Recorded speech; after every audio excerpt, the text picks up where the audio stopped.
Hey guys, I'm Pixel Dan and this is my review of the Hot Toys DX Star Wars Luke Skywalker in Bespin Outfit 1/6 scale collectible figure. Now let me start off by saying this here is my very first Hot Toys item. I have always admired how awesome these figures look, and I have finally taken the plunge with Luke Skywalker here. So this video is going to be sort of a novice look at a Hot Toys figure.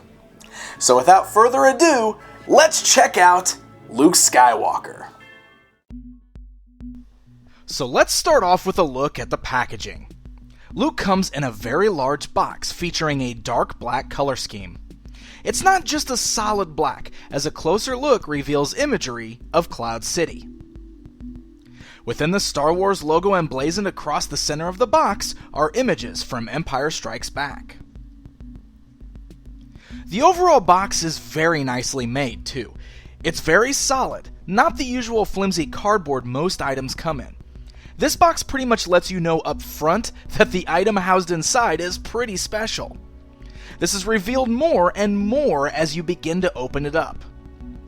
The front flap on the box is magnetic and folds open to reveal another insert with a rectangular Luke Skywalker nameplate in the center.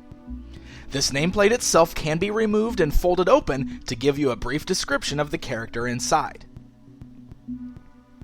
Lifting this last insert reveals not one, but two full Luke Skywalker action figures embedded in some very thick foam padding to keep them safe.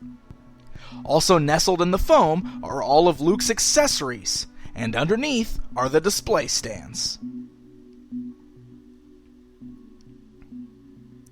So as you saw, this isn't just one Luke Skywalker figure. This particular DX set includes two full figures of Bespin Luke. One is the standard, while the other is battle damaged. It's as if you're getting two figures for the price of one, which is a pretty incredible value. I was pretty shocked upon opening the box to discover this. I assumed he would just come with all of the necessary swappable parts to create either the standard or the battle-damaged look. So I was pleasantly surprised to find two full figures inside this box. So let's go ahead and take a look at the overall design of these figures. Hot Toys is well known for their amazingly lifelike sculpts and attention to detail, and I'd say that Luke Skywalker here is a model example of just that. First, look at that head sculpt. I think it's safe to say that this is one of the best likenesses to date of Mark Hamill. The face is incredibly lifelike and captures all of the details of his face all the way down to his moles. The hair is sort of this dirty blonde look, and it sits atop his head in that perfect 70s style haircut. The battle-damaged head features even more detail, with some realistic-looking bloody gashes. His hair is also different on this one, with a very sweaty look due to the fact that at this point, he just got through with a hard-fought loss to Vader.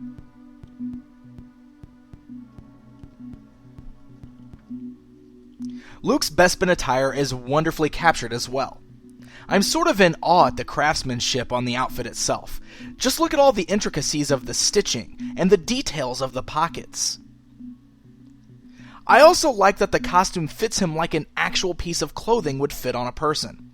It doesn't seem at all too stiff. It's very flexible and also adapts well to his articulation so that it always fits him very well in any pose, and always seems to move around the same way this clothing would move around on an actual person's body.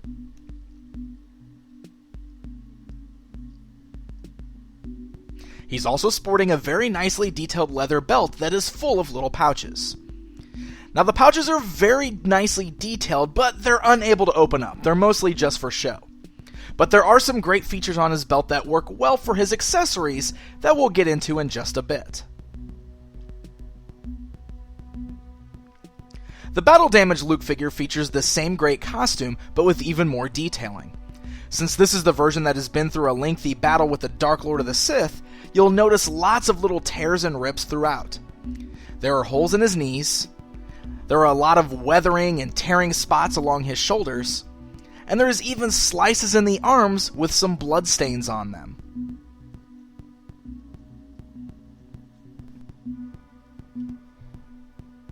Now, I spoke about how the outfit has both a very realistic look and a range of motion to it, so let's take a look at the articulation on Luke here. The head is articulated at the neck and allows him to turn his head both left and right, and has a nice hinge so his head can also move up and down. He has great joints at the shoulders that will allow his arms to be raised up and down, move forwards and backwards, and has a great range of movement forwards. He has a nice swivel there at the bicep, as well as double joints in the elbows so his arm can bend all the way up. He's got a great ball joint at the wrist so his hand can roll all the way around, it can swivel, and it also has a hinge joint so it can move up and down. He has joints at the torso so he can bend all the way forwards and bend backwards partially. He's got a swivel there also so he can move his body both left and right. He's got hinge joints at the thighs there so his legs can move outwards, forwards, and backwards in a great range of motion. He's got double jointed knees so his legs can bend all the way back. He's got swivel there at the foot, at the ankle, and then also a great ankle joint so that you can move his foot up and down, and it's got a little bit of a rock to it too so you can slightly move it side to side, and the boots actually do a pretty good job of moving with the foot.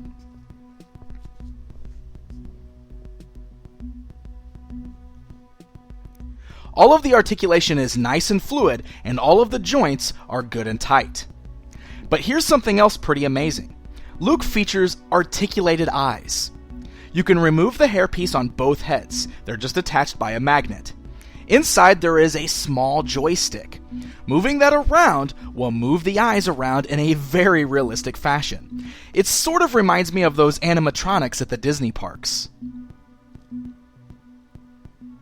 So combining all of this range of articulation with the included accessories should allow you to create many different poses, both from the screen and of your own imagination. As you can see, Luke comes with quite a few accessories, ranging from interchangeable hands to weapons. The interchangeable hands are a nice touch that will allow you to pull off many different kinds of poses. Swapping the hands is very simple, which I was very happy to find out. Sometimes it's a bit of a pain to swap parts out on highly articulated figures like this, but the hands pop off the wrist peg with a nice solid tug, and the new hand easily pops on in its place. It's quite simple, but at the same time, the hand holds onto the peg very firmly, so there's no fear of it being too loose and falling off.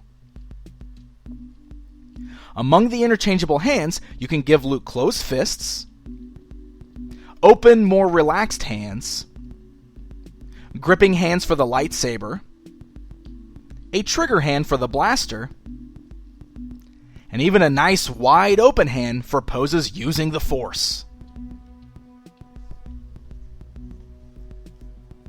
Speaking of interchangeable hands, there is also an included swappable forearm for his right arm. This one is perfect for the battle damaged body, featuring the bloody stump after Vader cuts off his hand. Now this one is a little harder to swap out. You'll really need to give a good hard tug on the current forearm to pop it off the peg. But once removed, it is fairly easy to swap on this new piece. A cool feature of this arm is that there is an included magnetic hand. The magnet is not overly powerful and the hand can easily fall off, but it's still a fun little feature allowing you to remove Luke's hand. Both the hand and the forearm feature some nicely detailed bloody wounds. He even includes the device Leia placed on his wounded arm at the end of Empire. It can fit right over the stump arm, or if you wish, it could also plug onto the regular forearm once you've removed a hand.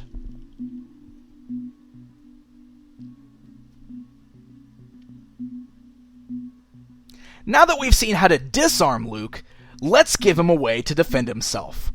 For weapons, Luke includes his trusty blaster. Once again, Hot Toys has done an amazing job with the detailing. This looks like a real-life blaster, or at least how I assume one would look in real life, shrunken down to the 1/6 scale. The trigger hand holds onto the blaster perfectly so you can recreate some iconic Luke Skywalker poses.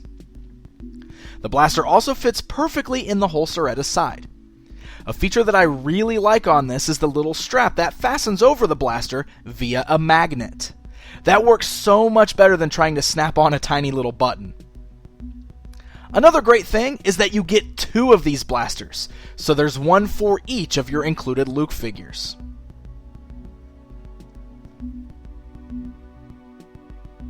Then of course, where would Luke be without his trusty lightsaber? You get 2 of these as well, one which is just the hilt, and the other with the blue blade ignited. The hilt is made of incredibly shiny silver and features great details such as the line work and the button used to power it on. There's a small metal ring on the end so that you can hang the hilt off the little metal hook on Luke's belt. That little metal ring is even on the end of the lightsaber that's ignited, which I think is a really nice attention to detail, even though you obviously wouldn't be hanging this particular one off of Luke's belt. The blade itself is made of a nice translucent blue plastic. Mixing and matching the various hands, you can get some really great poses out of Luke holding his lightsaber. He's even able to get some great two-handed poses, which I feel is essential.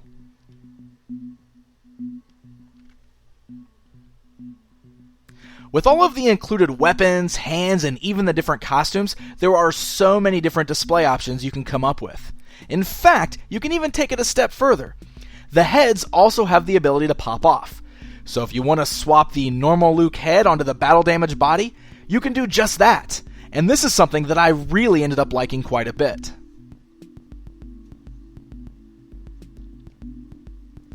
Now also included are a few different display stands. There are 2 stands included. One basic stand that just features the Star Wars logo on the base, along with a Luke Skywalker nameplate. The other is a bit of a fancier stand. This one features some deco with the carbon freezing chamber on Cloud City, and features a nice metallic Luke Skywalker nameplate on the front. Both of these stands have the standard cradle for holding the figures. Now, if you want to get a little more elaborate with your figure display, the set also includes this massive weather antenna display piece. All of the poles on this antenna are made of metal, and the whole thing seems very sturdy for what it is, so it should have no problem holding on to your Luke Skywalker action figure. There's even a button at the top that, when pressed, turns on some blinking red lights. The bottom has a plastic base so that you can stand this antenna piece on your shelf, but if you want to, you also have the option of mounting this either to your ceiling or to your wall. There are screws included, and the top piece has the ability to rotate so that you can either fasten it to your wall or move it upwards to fasten it to your ceiling. That way you can easily create the scene from Empire where Luke is hanging from the antenna.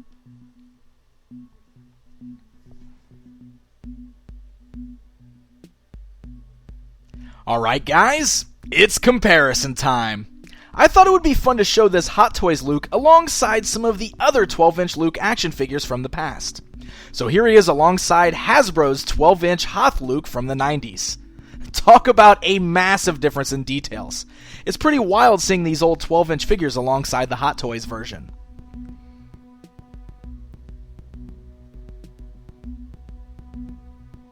And here he is alongside the more recent Sideshow Collectibles Return of the Jedi Luke Skywalker, a figure I've always really loved. But even standing these two side by side, you can see just how amazing the likeness is on the Hot Toys version.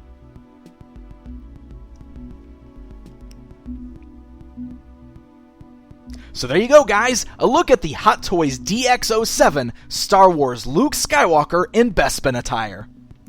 As I stated in the beginning, this is my very first experience with a figure from Hot Toys. I must say, I'm pretty dang impressed. The attention paid to the details all throughout the costume, the accessories, and especially the character's likeness is all pretty amazing. But I also really love that there are so many ways you can go about displaying this guy. Between the amazing articulation, the interchangeable parts, and all of the various display bases, it's really going to be hard to decide exactly how I'm going to display this guy on my shelf. But that's a good problem to have, and also allows for the opportunity of changing up the poses if I ever become bored with a stance. Also, I still think it's pretty incredible that there are 2 full figures included, with enough accessories for both of them. I don't have to decide if I want to display regular or battle damaged Luke, I can just display them both. I've long been a Star Wars fan, and Empire Strikes Back is still my favorite film, so I think this figure was the perfect first Hot Toys figure for me.